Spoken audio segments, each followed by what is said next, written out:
कहानी की शुरुआत एक माइनिंग एरिया से होती है, जहां खुदाई के दौरान जमीन के अंदर से अजीब रेडिएशन सिग्नल मिलने लगते हैं।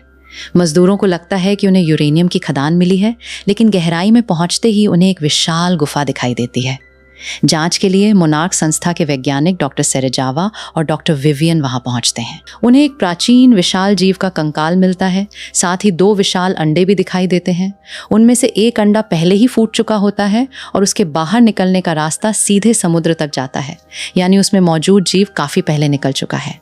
दूसरा अंडा अभी भी वहीं मौजूद है और देखने में शांत लगता है, लेकिन उसके अंदर कुछ खतरनाक छिपा होता है। दूसरी तरफ जापान के एक न्यूक्लियर पावर प्लांट में इंजीनियर जो ब्रॉडी को प्लांट के अंदर लगातार अजीब कंपन महसूस होती है।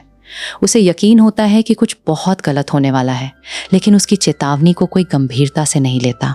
वो अपनी पत्नी सैंड्रा के साथ खुद जांच करने बेसमेंट में पहुंचता है। तभी पूरा प्लांट जोरदार कंपन से हिलने लगता है। रेडिएशन तेजी से फैलने लगता है और हालात पूरी तरह नियंत्रण से बाहर हो जाते हैं। जो अपनी पत्नी को बाहर निकलने के लिए कहता है और खुद इमरजेंसी गेट तक पहुंच जाता है, लेकिन रेडिएशन इतनी तेजी से बढ़ता है कि अगर गेट खुला रहता है तो पूरा शहर इसकी चपेट में आ सकता है। मजबूरी में जो भारी दिल से गेट बंद कर देता है, जबकि उसकी पत्नी और कई कर्मचारी अंदर ही रह जाते हैं। कुछ ही सेकंड बाद पूरा प्लांट तबाह हो जाता है और सैंड्रा की मौत हो जाती है। ये हादसा उनका छोटा बेटा फोर्ड अपनी आंखों से देखता है। उसी दिन से वो अपने पिता को अपनी माँ की मौत का जिम्मेदार मानने लगता है। 15 साल बीत जाते हैं। अब फोर्ड अमेरिकी नेवी में बम निष्क्रिय करने वाला विशेषज्ञ बन चुका है। उसकी पत्नी एले और बेटा सैम के साथ उसकी खुशहाल जिंदगी चल रही होती है। तभी उसे खबर मिलती है कि उसके पिता जापान के प्रतिबंधित इलाके में घुसने की वजह से गिरफ्तार हो गए हैं। फोर्ड वहां जाना नहीं चाहता, लेकिन एले उसे समझाती है कि इस समय उसके पिता को उसकी जरूरत है। आखिरकार वो जापान पहुंचकर उन्हें छुड़ा लेता है, जो अपने बेटे को बताता है कि 15 साल पहले हुआ हादसा कोई प्राकृतिक दुर्घटना नहीं था। उसके पीछे कोई रहस्यमयी ताकत थी और वो इतने सालों से उसी सच्चाई का पीछा कर रहा है। उसके पास सारे सबूत पुराने घर में रखी फ्लॉपी डिस्क में मौजूद हैं। फोर्ड को उसकी बातों पे भरोसा नहीं होता, फिर भी वो उसके साथ पुराने प्रतिबंधित इलाके में पहुंच जाता है। दुनिया को बताया जाता है कि वहाँ आज भी खतरनाक रेडिएशन है और कोई जीवित नहीं रह सकता। लेकिन वहाँ पहुँचते ही दोनों देखते हैं कि जानवर बिल्कुल सामान्य घूम रहे हैं। जो अपना मास्क उतार कर जाँच करता है और समझ जाता है कि वहाँ रेडिएशन है ही नहीं। यानी सरकार इतने सालों से दुनिया से कोई बहुत बड़ा राज छिपा रही होती है। दोनों अपने पुराने घर पहुंचते हैं। वहां जो को अपनी पत्नी की तस्वीरें और सालों पुरानी रिसर्च वाली फ्लॉपी डिस्क मिल जाती हैं। तभी उसकी नज़र दूर उसी न्यूक्लियर प्लांट पर पड़ती है। वहां लाइटें जल रही होती हैं और साफ पता चलता है कि प्लांट आज भी चालू है, जबकि पूरी दुनिया को बताया गया था कि उसे हमेशा के लिए बंद कर दिया गया है। दोनों वहां पहुंचने की कोशिश करते हैं, लेकिन रास्ते में सैनिक उन्हें पकड़ लेते हैं और सीधे प्लांट के अंदर ले जाते हैं। वहां उनकी मुलाकात डॉक्टर सेरेजावा से होती है। सेरेजावा बताते हैं कि 15 साल पहले प्लांट के नीचे एक प्राचीन जीव मिला था। उसी जीव को सुरक्षित रखने और अध्ययन करने के लिए इस पूरी जगह को छिपाया गया था। तभी वहां मौजूद विशाल ककून के अंदर अचानक तेज हलचल शुरू हो जाती है। वैज्ञानिक उसे शांत करने के लिए और ज्यादा न्यूक्लियर एनर्जी देने का फैसला करते हैं, लेकिन इसका उल्टा असर होता है। ककून फट जाता है। उसमें से एक विशाल पंखों वाला जीव बाहर निकल आता है और पूरे बेस पर हमला शुरू कर देता है। सैनिक उसे रोकने की कोशिश करते हैं, लेकिन कोई भी उसके सामने टिक नहीं पाता। कुछ ही मिनटों में पूरा बेस तबाही में बदल जाता है। तभी पता चलता है कि ये एक प्राचीन जीव है जिसे म्यूटो कहा जाता है। ये करोड़ों साल पुरानी प्रजाति है जो न्यूक्लियर रेडिएशन खाकर जिंदा रहती है। वैज्ञानिकों ने उसे इतने सालों तक रेडिएशन देकर जिंदा रखा और अब वही उसकी सबसे बड़ी ताकत बन जाता है। म्यूटो उड़कर वहां से निकल जाता है और पीछे सिर्फ बर्बादी छोड़ जाता है। इस हमले में जो ब्रॉडी भी मारा जाता है। फोर्ड अपने पिता को अपनी आंखों के सामने खो देता है। उसे एहसास होता है कि उसके पिता शुरू से सच बोल रहे थे, लेकिन उसने कभी उनकी बात पे भरोसा नहीं किया। कुछ देर बाद नेवी और सेना वहां पहुंचती है। अधिकारी डॉक्टर सेरेजावा से जवाब मांगते हैं कि अगर उन्हें इतने बड़े खतरे की जानकारी थी तो इसे दुनिया से छिपाया क्यों गया। सेरेजावा बताते हैं कि ये जीव अकेला नहीं है। सालों पहले मिले 2 अंडों में से एक से यही म्यूटो निकला है, जबकि दूसरा अंडा बहुत पहले समुद्र की ओर चला गया था। यानी दुनिया में इसका एक और साथी भी मौजूद है। अब दोनों के मिलने का खतरा पूरी दुनिया पर मंडरा रहा होता है। इसी बीच फोर्ड अपनी पत्नी एले को फोन करके बताता है कि वो सुरक्षित है और जल्द घर लौटेगा, लेकिन हालात तेजी से बिगड़ने लगते हैं। सेना म्यूटो को ट्रैक करने की कोशिश करती है, लेकिन उसका शरीर रेडिएशन से भरा होने की वजह से वो किसी भी सामान्य रडार पर दिखाई नहीं देता। कुछ समय बाद एक रूसी न्यूक्लियर सबमरीन अचानक गायब हो जाती है। खोजबीन करने पर वो समुद्र में नहीं बल्कि एक घने जंगल के बीच टूटी हुई मिलती है। उसके अंदर मौजूद न्यूक्लियर मिसाइल पूरी तरह गायब होती है। सबको समझ आ जाता है कि म्यूटो पूरी सबमरीन को उठाकर यहाँ तक लाया और उसके अंदर मौजूद न्यूक्लियर हथियार को खाकर पहले से भी ज़्यादा ताकतवर बन चुका है। अब सेना पूरी ताकत से उसकी तलाश शुरू कर देती है। इसी दौरान समुद्र के किनारे अचानक विशाल लहरें उठने लगती हैं। लोगों में भगदड़ मच जाती है। तभी समुद्र की गहराइयों से एक विशालकाय दानव बाहर आता है। वो कोई और नहीं बल्कि गॉडजिला होता है। म्यूटो की बढ़ती गतिविधियां पृथ्वी के प्राकृतिक संतुलन को बिगाड़ देती हैं और उसी असंतुलन को महसूस करके गॉडजिला समुद्र की गहराइयों से बाहर आता है। उसका मकसद इंसानों पर हमला करना नहीं बल्कि उस खतरे को खत्म करना होता है जिसने पूरी पृथ्वी का संतुलन बिगाड़ दिया है। सेना उसे दुश्मन समझकर फाइटर जेट और मिसाइलों से हमला करती है, लेकिन गॉडजिला पर उसका कोई असर नहीं होता। वो बिना रुके सीधे उसी दिशा में बढ़ता रहता है जहां म्यूटो मौजूद होता है। कुछ देर बाद दोनों पहली बार आमने सामने आते हैं। हर किसी को लगता है कि अब भयानक लड़ाई शुरू होगी, लेकिन म्यूटो गॉडजिला से लड़ने की बजाय वहां से उड़ जाता है। यही बात डॉक्टर सेरेजावा को सबसे ज्यादा परेशान करती है। उन्हें एहसास होता है कि म्यूटो किसी से भाग नहीं रहा बल्कि किसी को ढूंढ रहा है। डॉक्टर सेरेजावा को समझ आ जाता है कि मेल म्यूटो किसी से भाग नहीं रहा बल्कि अपने साथी को ढूंढ रहा है। उन्हें तुरंत 15 साल पहले मिले दूसरे अंडे की याद आती है। जांच करने पर पता चलता है कि वो अंडा अमेरिका के एक न्यूक्लियर वेस्ट स्टोरेज में रखा गया है, लेकिन जब टीम वहां पहुंचती है तब तक बहुत देर हो चुकी होती है। दूसरे अंडे से एक विशाल फीमेल म्यूटो निकल चुकी होती है।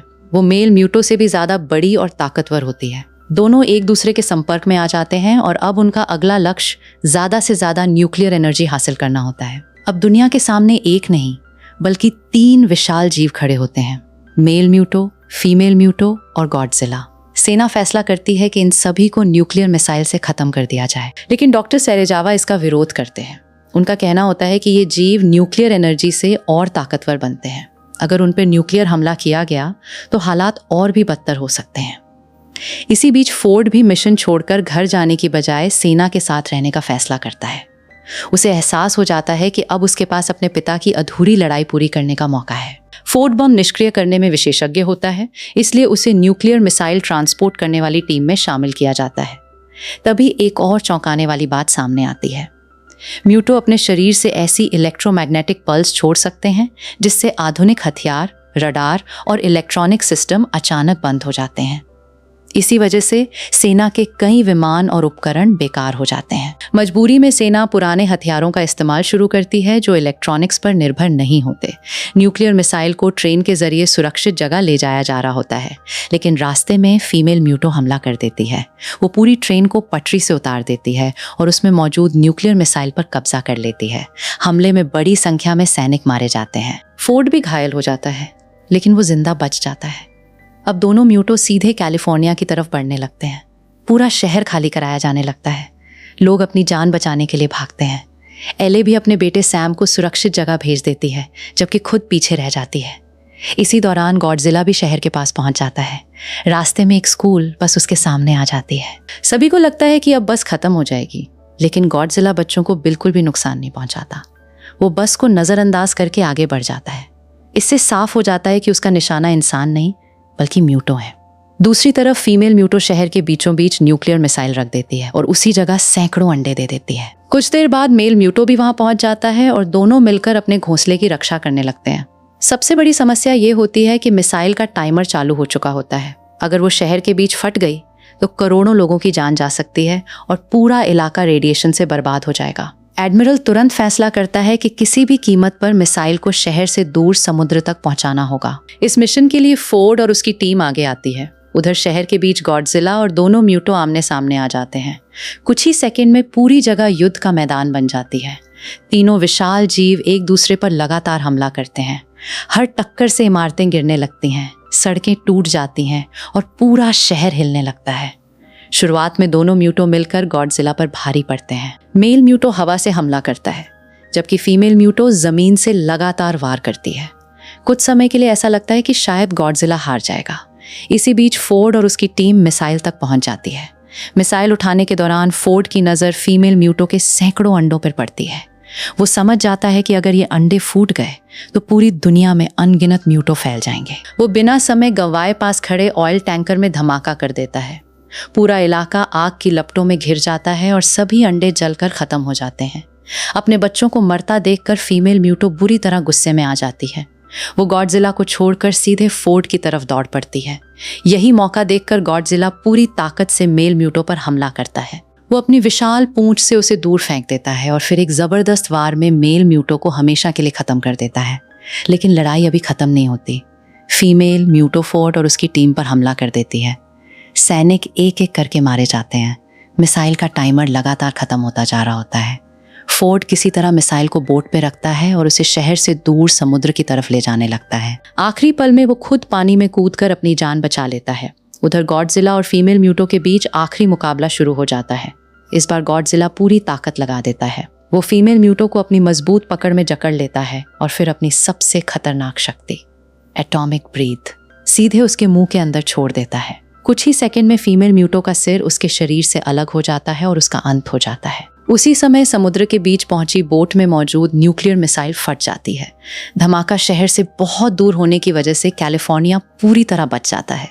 कुछ समय बाद फोर्ड को रेस्क्यू कर लिया जाता है। वो राहत शिविर में अपनी पत्नी एले और बेटे सैम से मिलता है। लंबे समय बाद उसका परिवार फिर से एक हो जाता है। अगली सुबह पूरा शहर मलबे में बदल चुका होता है। गॉडजिला जमीन पर बिल्कुल शांत पड़ा होता है। सभी लोग मान लेते हैं कि वो मर चुका है, लेकिन तभी वो धीरे धीरे उठता है, एक जोरदार गर्जना करता है और बिना किसी पे हमला किए वापस समुद्र की ओर लौट जाता है। दुनिया समझ जाती है कि गॉडजिला इंसानों का दुश्मन नहीं, बल्कि प्रकृति का रक्षक है, जो पृथ्वी का संतुलन बिगाड़ने वाले खतरों को खत्म करने के लिए सामने आता है। लेकिन ये कहानी का अंत नहीं, बल्कि एक नई शुरुआत होती है। अब दुनिया जान चुकी है कि पृथ्वी पर ऐसे कई प्राचीन टाइटन मौजूद हैं और भविष्य में उनसे भी बड़ा खतरा सामने आ सकता है।